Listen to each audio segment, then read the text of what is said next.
Nos encontramos en el 10º Simposio sobre Patrimonio Cultural de nuestra bella ciudad de Mérida. Un aniversario que adorna el rostro de un pueblo de herencia única e invaluable. Una década compartiendo historias, anécdotas y descubrimientos del pasado. Un lugar de encuentro entre la historia y la cultura. De la mano de investigadores y especialistas, dedicados al estudio de las diversas facetas que conforman la identidad de nuestra ciudad. 10 años celebrando experiencias que agregan valor a nuestro presente, rescatando recuerdos que dan sabor a cada espacio, envolviéndonos en la riqueza del tiempo para dejar una huella en el corazón. Celebremos una vez más nuestra historia, regalo de aquellos que nos precedieron e hicieron posible el tesoro de lo que es ahora nuestro pueblo, nuestra comunidad. Bienvenidos al 10º Simposio sobre Patrimonio Cultural en Mérida. Una década cambiando la percepción del patrimonio. Estimada audiencia, muy buenas noches. A nombre del Centro Universitario Interamericano, la Asociación Civil Chimbalcaya AC y del Ayuntamiento de Mérida, les damos la más cordial bienvenida y agradecemos su presencia a esta transmisión de la 10ª edición del Simposio sobre Patrimonio Cultural en Mérida, que en esta ocasión lleva por título Una década cambiando la percepción del patrimonio. En esta ocasión, nuestro foro virtual se engalana en su 10º aniversario con la voz y opinión de reconocidos especialistas e investigadores de nuestra ciudad, vinculados al ámbito de la arqueología, la antropología social, la arquitectura, la historia, la lingüística, la bibliotecología, el cine y la espeleología, los cuales estarán presentando una serie de conferencias referentes a la investigación, protección y conservación del patrimonio cultural de nuestro municipio a lo largo de una década. Es por ello que les hacemos una cordial invitación para que del 1 al 17 de marzo, en punto de las 7 de la noche, nos acompañen en la transmisión de esta serie de conferencias que seguramente serán de gran interés, aquí, a través del canal de YouTube del Ayuntamiento de Mérida.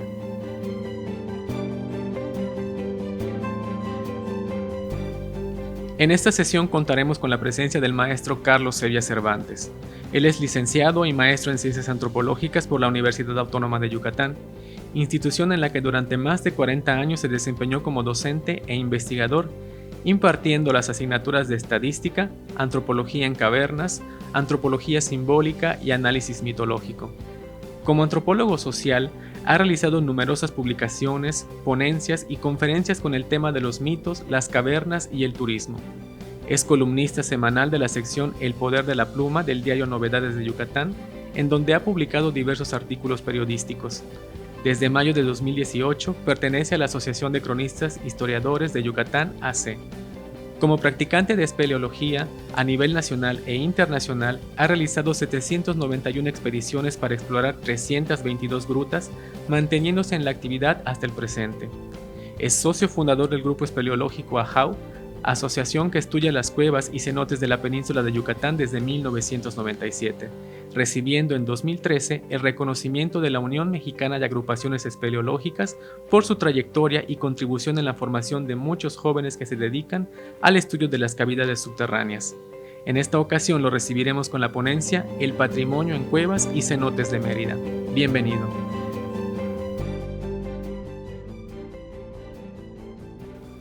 Hola, ¿qué tal? Soy Carlos Sevilla Cervantes. Agradezco mucho a los organizadores de este 10º Simposio sobre el Patrimonio Cultural de Mérida por su invitación. Es un honor participar. Un servidor de ustedes va a desarrollar el tema que se llama El Patrimonio en Cuevas y Cenotes de Mérida. Para el caso vamos a pasar una serie de diapositivas conforme vaya avanzando el tema. En primer lugar, creo conveniente dar una definición de patrimonio para que nos podamos ubicar sobre el tipo de objeto de estudio que estamos trabajando. Entiendo por patrimonio como el conjunto de bienes naturales y culturales que una comunidad o sociedad reciben del pasado. El patrimonio cultural puede ser material o intangible. Todos estos bienes tienen manifestaciones concretas en el presente y por lo general se transmiten a las generaciones futuras. Ahora voy a hacer énfasis en algo. el agua es el principal patrimonio de la ciudad de Mérida. Y voy a tratar de justificar esta idea, este planteamiento que tiene mucha relevancia. En primer lugar, debo decir, ¿verdad?, que aquí en esta ciudad de Mérida existe una gran cantidad de lugares en donde están depositados, donde está depositada el agua, los cenotes y las cuevas.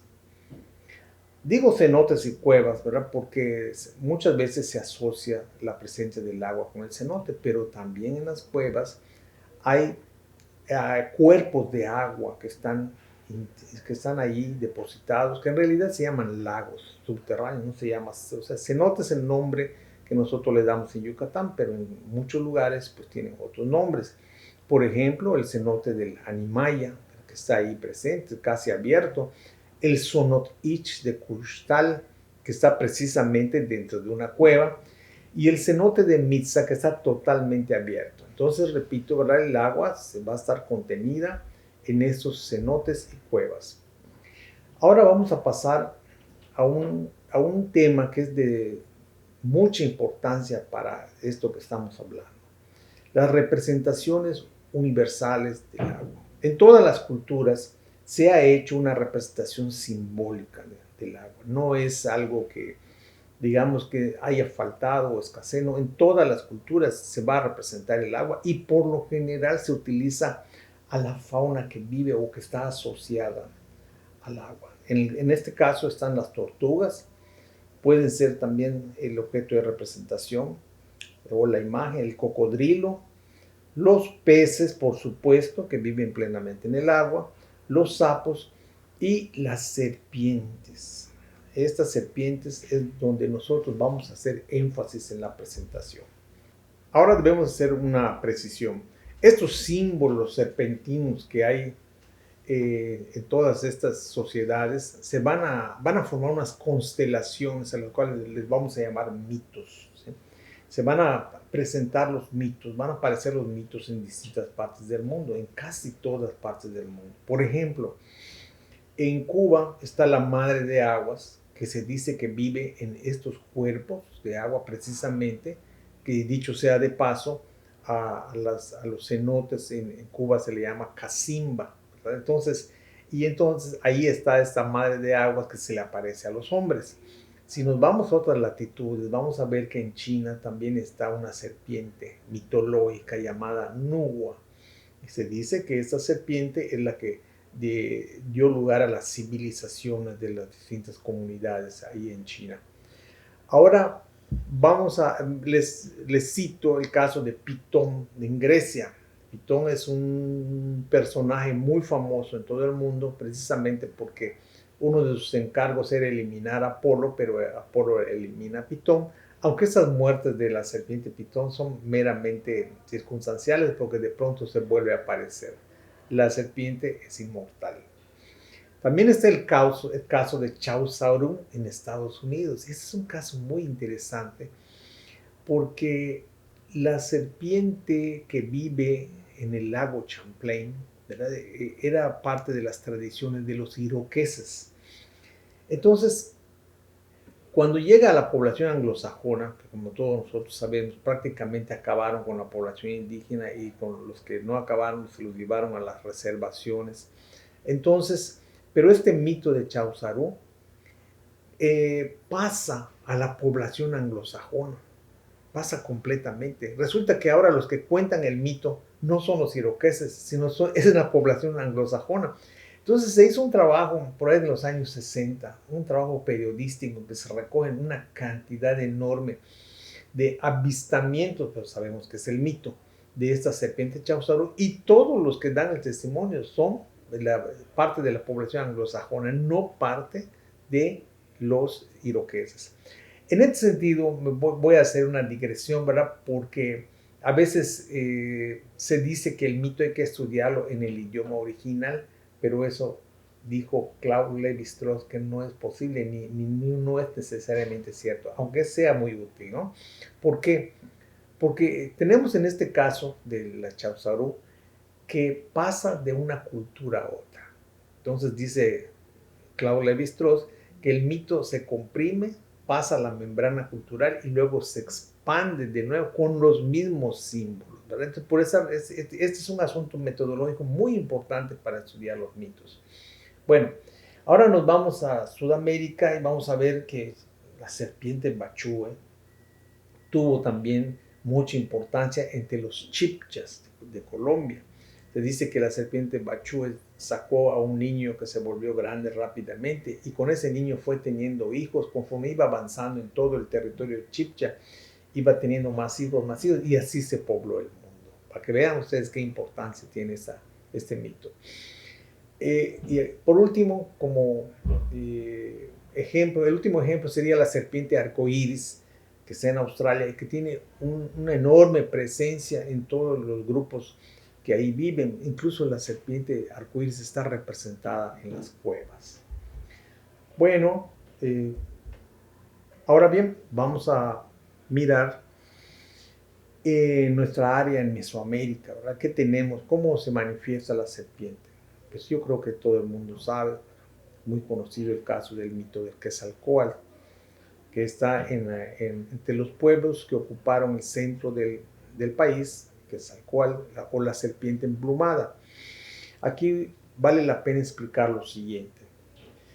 La serpiente es un símbolo básicamente terrestre, pero cuando está representando al agua que está en la tierra, pero cuando está representando a la lluvia, tiene que ser un símbolo celeste.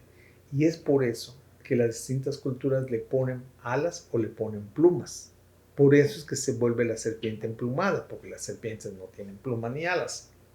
Pero el caso es que lo mismo pasa, nos vamos de Mesoamérica, hacemos más específico nuestra observación y vamos a mencionar a Kukulcán, que es precisamente la serpiente emplumada en nuestra área maya. Y por último, este símbolo serpentino se va a ver muy claramente en los rituales actuales, cuando se está haciendo un ritual del chachac, por ejemplo, que sirve para pedir la lluvia en los meses de mayo y junio, se menciona a Chac como una serpiente que vuela y que posteriormente va a vertir el agua. Sabemos que es a través de las nubes, va a vertir el agua en las milpas de quienes hicieron el chachac. Pues ahí tenemos esa representación simbólica. Ahora bien, pensemos en lo siguiente. Tenemos en Yucatán 3.150 cenotes y cuevas, todos ellos casi con agua. Entonces hay que entender que todos estos cuerpos de agua se vincularon a la cultura de los mayas y por supuesto al mito serpentino. ¿Cómo es entonces el mito serpentino en la actualidad? Vamos a mencionar el producto de una investigación, que es el de la investigación en torno a la serpiente Tzukam. Se dice que esta serpiente es enorme, es tan grande que su cabeza es como la de un caballo. Y también es inmortal, porque como así habíamos mencionado la serpiente pitón, igual la Tzukam hay episodios en que la matan, pero no muere, ¿verdad? Porque vuelve a aparecer. Y es omnipresente. ¿Por qué? Porque cuando nosotros le preguntamos a la gente, oiga, hay muchas tzucanes, hay una tzucana en cada cenote. Se supone que es la guardiana del agua, el dueña del agua. No, es una sola. O sea que esta deidad está en todas partes. Y estas dos cualidades, que sea inmortal y que sea omnipresente, son las características de las grandes deidades. En este sentido, vamos a decir que la Tzukán es una de esas deidades y como conclusión que además está asociada al agua, a los recursos del monte y íntimamente asociada al tema de la milpa. Bueno, ahora vamos a pensar, estábamos hablando de Yucatán en general, pero vamos a concentrarnos en Mérida. En Mérida hay 175 cenotes y grutas, muchos de ellos muy conocidos. Solo para ubicarnos vamos a mencionar el Tívoli, que está prácticamente en el centro de la ciudad. Vamos a mencionar el Huolpoch, que está un poquito más al norte, el Tulipanes, que es un lugar donde incluso hay un restaurante, un centro nocturno, y otro cenote que es el del mercado Lucas de Galvez y también el cenote Villa María. Todos estos cuerpos de agua forman parte del manto freático que está contenido en el subsuelo yucateco y por supuesto en el ámbito subterráneo de Mérida. Como decíamos al principio, el agua es el más importante patrimonio natural de la ciudad de Mérida. Y están de acuerdo la mayoría de los arqueólogos que los mayas se establecían precisamente en los lugares donde estaban los cenotes. ¿Por qué? Pues por la disponibilidad del agua. No hay vida sin la disponibilidad del agua. Y bueno, y ahora, ¿verdad?, sabemos que del manto freático se extrae el recurso hidráulico que consume toda la urbe meridana y las comisarías. O sea, estamos hablando que en el pasado y en el presente el patrimonio de Mérida ha sido el agua, es el principal patrimonio. Y ha surgido, desgraciadamente, una amenaza, que es la contaminación creciente. Entonces, en este sentido, aprovecho dar este enunciado, este planteamiento, que las autoridades y la sociedad en su conjunto deben tomar conciencia y encontrar la manera de preservar este elemento del medio ambiente. Vamos a pasar entonces a ver en concreto las diversas modalidades del patrimonio. Empecemos con el caso de Tzivichaltún, en donde se presenta el patrimonio natural y arqueológico. Como todos sabemos, Tzivichaltún está conformado por una gran cantidad de estructuras prehispánicas, donde se dio la cultura maya, y además con el atributo de que estaba precisamente cerca de la costa y en comunicación con la parte central de Yucatán, por lo tanto era un punto de intercambio. Se dice que era un punto de comercio entre los productos marinos y los productos de la tierra. Pues allá, en el corazón de Tzivichaltún, está el cenote Ixtlacá, del cual vamos a hablar un poco. Este cenote pues parecía una laguna, ¿verdad? Pero en la medida que pues alrededor del año 1956 lo exploran. Lo hace precisamente el profesor Jorge Urselay y el señor Pedro Castillo. Descubren su profundidad, que era de casi 46 metros, y posteriormente hace una investigación formal el arqueólogo Willy Andrews de la Universidad de Tulane. Entonces ahí van a encontrar piedras labradas, restos de cerámica, incluso restos humanos que sugieren su carácter de centro ceremonial. En una segunda exploración, el mismo Andrews, con el apoyo de National Geographic y la Universidad de Tulane, van a recuperar miles de piezas arqueológicas que se van a poner ahí en el Museo de Sitio. Entonces podemos ver la importancia que tiene tanto el agua como los vestigios arqueológicos que forman parte del patrimonio de la ciudad. Vamos a hablar ahora de algo no muy conocido, que es el patrimonio arqueológico de una cueva que está en el sur poniente de la ciudad, ahí por el cementerio Xoclán, para que nos ubiquemos. La cueva se llama Gotas Doradas y está precisamente en el fraccionamiento Villa Magna. Cuando nosotros fuimos allí, vimos esta cueva, vimos sus atributos arqueológicos, ¿verdad? Tomamos datos, hicimos un registro fotográfico. Y esto fue ordenado por el Ayuntamiento de Mérida, que en ese momento pues solicitaron este servicio, y nosotros pues encontramos ahí algo muy interesante, un muro hecho con grandes piedras, muros megalíticos que no son muy comunes dentro de las cuevas. Entonces ese muro tenía también otro detalle, tenía una especie de conducto, en medio del muro estaba un conducto. Entonces esto cumple con las explicaciones que dan los arqueólogos, ¿verdad?, de que los muros dentro de las cuevas estaban separando las áreas sagradas de las áreas profanas. Y vamos a explicar qué es eso. Cuando un operador religioso, que se le llama MEM en Yucatán, va a hacer el chachac tiene que entrar a la gruta a buscar el agua sagrada o sujuijá, agua virgen también se le llama.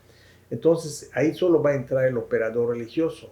Entra el agua, a donde recoge el agua es el área sagrada y deja a sus asistentes atrás, es el área profana. Entonces el muro sirve para separar simbólicamente lo profano de lo sagrado. Entonces por eso es que está allá el muro. Entonces posteriormente, ¿verdad? Cuando se hace una exploración, una investigación más amplia por parte del Instituto Nacional de Antropología e Historia, al cual también apoyamos. Bueno, ahí se hizo el plano y se puede ver perfectamente los cuerpos de agua y se puede ver también en la parte inferior de la gráfica, que ahí donde está el muro, tiene dos entradas. Seguramente la entrada que está en la parte inferior de la gráfica era la entrada más usual y la otra era la entrada nueva.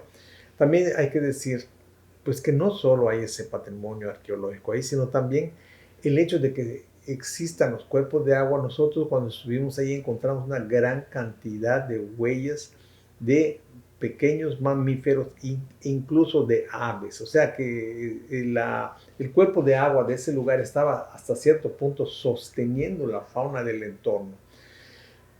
A pesar de que el fraccionador o el desarrollador del fraccionamiento tuvo el cuidado de dejar un área de amortiguamiento, pues como podemos entender, pues la fauna ha sido totalmente disminuida porque pues se quedó dentro del fraccionamiento, ¿no? Pero pues ahí está de todas maneras ese patrimonio y sí hay que decir que el ayuntamiento de la ciudad de Mérida ha tomado diversas medidas para su protección.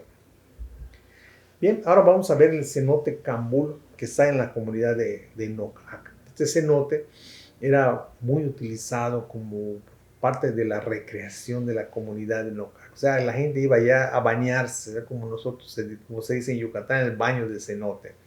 Era muy accesible, es muy accesible. Para ubicarnos mejor, el cenote Nocac está en la parte noroeste de la ciudad. Si miramos la gráfica, en la parte inferior está la ciudad de Mérida, está la ciudad de Cauquel y un poquito más al norte, un poquito más arriba, está la comunidad de Nocac. Entonces, en esa comunidad se encuentra el cenote. ¿Y cuál es su importancia de Nocac? ¿Por qué lo estamos mencionando? Precisamente porque hay un gran patrimonio paleontológico.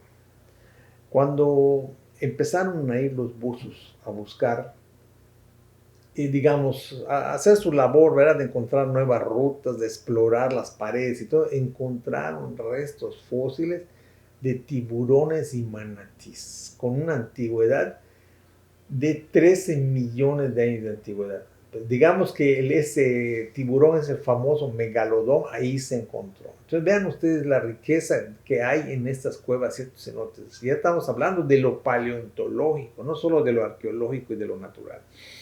Entonces, esta caverna se considera una caverna con mayor potencialidad para la investigación científica. Ahora vamos a hablar de un caso muy curioso, pero que interesa mucho conocerlo. Se trata del cenote del mercado Lucas de Galvez.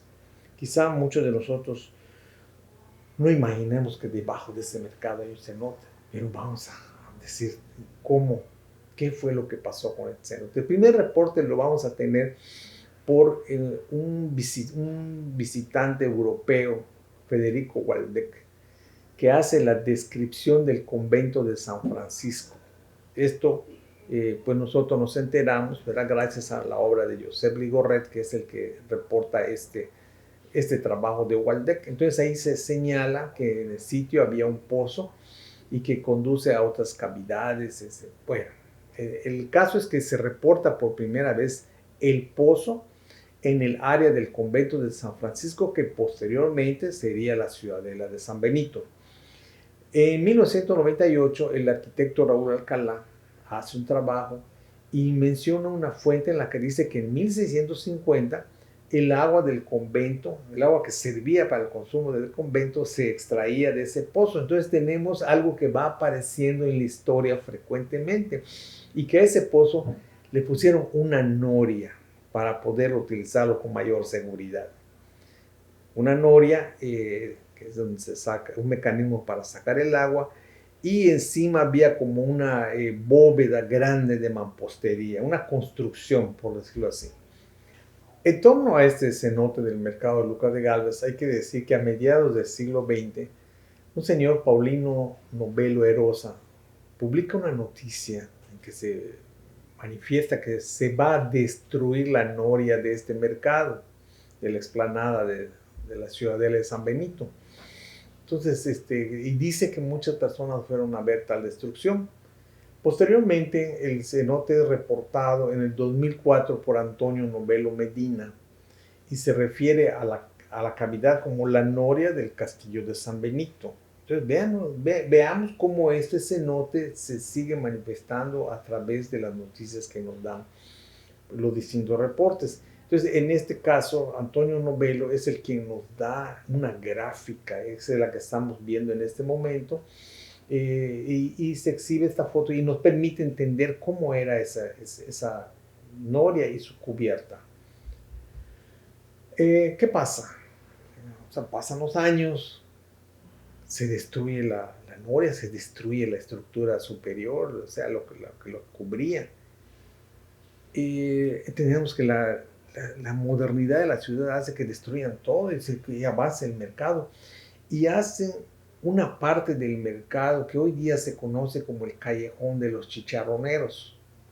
Enfrente del callejón de los, o sea, enfrente a los chicharroneros están unas ferreterías. En una de esas descubre el INAH, cuando se estaban haciendo unas remodelaciones al mercado, descubren una cavidad y nos avisan, dicen, por favor vengan a apoyarnos, que nos digan qué es esto que acabamos de encontrar. Y ahí va el grupo AHAO y nos metemos, ahí están las imágenes del interior, nos metemos y encontramos la noria que se había destruido hace más de 50 años.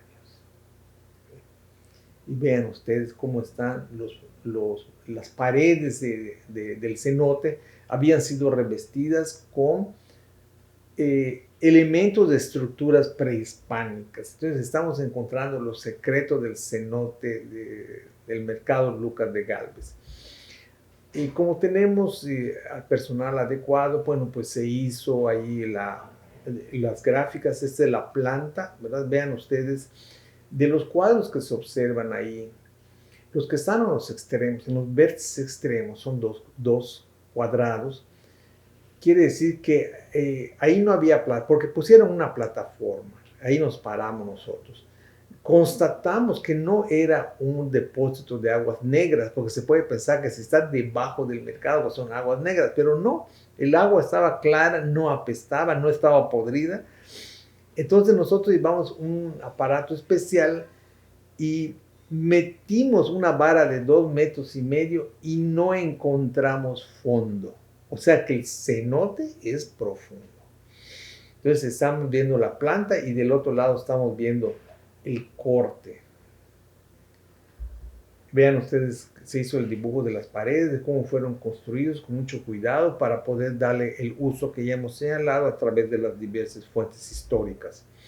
Entonces la cronología es la siguiente: en 1546 se funda el convento, en el 1834-1836 lo reporta este cenote Federico Waldeck. Luego en 1950 Paulino Romero nos habla de su destrucción inmediata en una revista. En 1998 Raúl Alcalá hace un trabajo bastante grande sobre la ciudadela de San Benito y nos dice cómo se usaba, de dónde provenía el agua para el consumo de todos los que ocupaban el convento. En el 2004 Antonio Novello hace una publicación y que nos da la imagen tan valiosa que hemos dicho, y en el 2015 el INAH y el grupo AHAO intervienen de nuevo, y entonces ya tenemos, pero se presenta un problema. Por el cambio total del paisaje, ¿cómo podíamos saber que el cenote reportado en las fuentes era el mismo que nosotros teníamos? ¿Cómo lo podíamos saber? Entonces le pedimos por favor al arquitecto Raúl Alcalá Erosa, que es el experto en la ciudadela de San Benito, y él fue con sus planos, ¿verdad? Fue con sus planos, sus medidas y todo, y él lo acompañamos. Entonces se tomaron todas las medidas y él dio el veredicto que el cenote que nos habían pedido que exploráramos era exactamente la noria de la ciudadela de San Benito. Y así se comprobó. Entonces ahí en la gráfica de la izquierda, vean ustedes, hay una cortina de hierro bajada que dice Lara, porque está encima de la ferretería Lara. Ya en los tiempos actuales ya borraron ese letrero, ese cartel. Y del lado derecho tenemos la imagen de este gran amigo, Alcalá de Rosa, que nos hizo el favor de hacer la comprobación. Muy bien. Entonces también tenemos, como habíamos dicho, el patrimonio intangible de la ciudad de Mérida.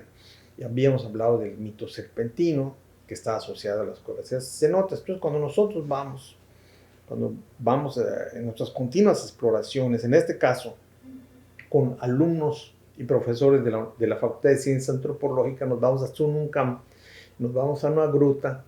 Entonces un señor, don Venancio, nos dice, ¿verdad?, que hace mucho tiempo el señor don Marcos se fue con un joven a chapear su milpa, el área de su milpa, y de pronto escuchó un ruido, pero como no estaba muy bien de la vista, le pide a su nieto Gaudencio, le digo, por favor Gaudencio, ¿qué es lo que está sonando ahí? Y cuando Gaudencio se acerca, había una enorme serpiente, ¿verdad?, que estaba cuidando el área. Entonces se aleja, le dice, abuelo, vámonos porque nos va a comer esa serpiente, alejémonos de aquí. Entonces se alejan, pero Gaudencio voltea a ver y se da cuenta que la serpiente vuela, eleva sus alas y se va a guardar a la cueva de Bochactum. Entonces veamos cómo el mito de que les estábamos diciendo, íntimamente asociado al principal patrimonio de Mérida, todavía permanece. Estamos hablando de hace unos cuantos años. Entonces toda esa historia ya la tenemos publicada, la hemos confrontado, analizado, y nos damos cuenta perfectamente que el mito de la serpiente Tzukam está completamente vigente. Ahora bien, hay otro mito muy frecuente en el que se dice que hay una comunicación entre los cenotes de Mérida, y el principal mito es el que se refiere a la comunicación entre el cenote del Tívoli y el cenote Hualpoch, que están más o menos como a 500 metros de distancia. Se dice que si uno entra por una parte, porque por ejemplo, si alguien deja un sombrero, si pierde un sombrero en un cenote, va a aparecer en el otro. Y esa es la idea de que existe ese mito. Aquí debo decir que sí existe comunicación entre los cenotes, pero es a través de grietas, de conductos muy pequeños, porque los buzos se han metido y no existen verdaderos túneles a través de los cuales se puedan transitar.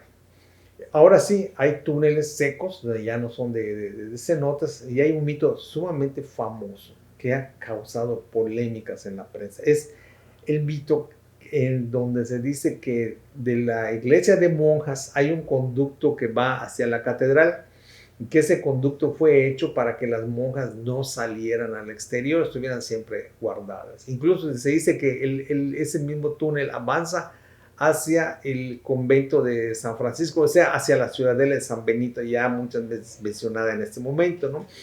Pero pues los que hemos hecho las exploraciones para ver si hay tal conducto no lo hemos encontrado.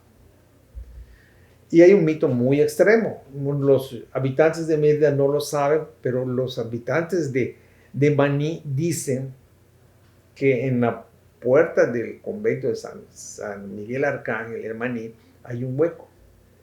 Y ese hueco baja a unos cuantos metros y luego de ahí sale un subterráneo hasta la iglesia de monjas de Mérida. Entonces, como yo les he dicho, pues tengo una gran amistad e invito mucho a mis alumnos de la Facultad de Ciencias Antropológicas, invitaba. Pues un día fuimos a ver y bajamos el conducto, pero cuando logramos llegar al fondo ya no había camino, se había clausurado, se había rellenado el conducto con escombros. Entonces nosotros salimos y bueno, no se puede avanzar. Entonces nos dijeron, es que se cerró porque los niños entraban y corrían peligro. Entonces de esa manera se protege el túnel y se protege el mito, no se puede comprobar. Y el último mito que les quiero mencionar es el cenote de la catedral. Este es muy interesante porque dicen que hace algunos años, como se corría el rumor de que había un cenote grande debajo de la catedral, entonces trajeron a un señor que tenía el poder de decir si en realidad existía ese gran cenote. Para que existiera este cenote tenía que haber un vacío. Entonces el Señor tenía esa capacidad de saber si debajo donde él estaba parado existía un vacío. Y lo llevaron y dijo que sí, efectivamente había un vacío debajo de la catedral. O sea que debía haber un cenote. Si se acuerdan ustedes, esto no es irracional. No tendría por qué ser raro, porque acordémonos que los mayas se establecían en donde habían cenotes. Entonces existe la posibilidad de que esto sea cierto. Ahora, antes de llevarlo allá, el grupo de personas que estaba acompañando al sacerdote llevaron a este señor que tenía dicho poder a otros lugares y en donde sí se podía decir si había o no había cenote, y no falló en ninguna de las ocasiones. O sea que hay sospechas fundadas de que debajo de la catedral existe un cenote. Vamos a pasar a las conclusiones. Entonces se puede afirmar, de acuerdo con la información aquí presentada, ¿verdad?, de que todos estos elementos del paisaje fueron aprovechados por los mayas y que siguen siendo utilizados o aprovechados por los conglomerados humanos del presente. Y que el agua está asociada y las cavidades que el agua y las cavidades están asociadas a una tradición oral que ha tenido un gran impacto en la cultura y en la historia de Mérida. Todas las autoridades y los ciudadanos debemos contribuir al cuidado del agua y de los cenotes. Creo que está muy justificado. Debemos promover el conocimiento de la tradición oral para preservar los valores culturales que nos permitan tener un futuro. Finalmente, aquí están mis números de contacto y les agradezco mucho su atención.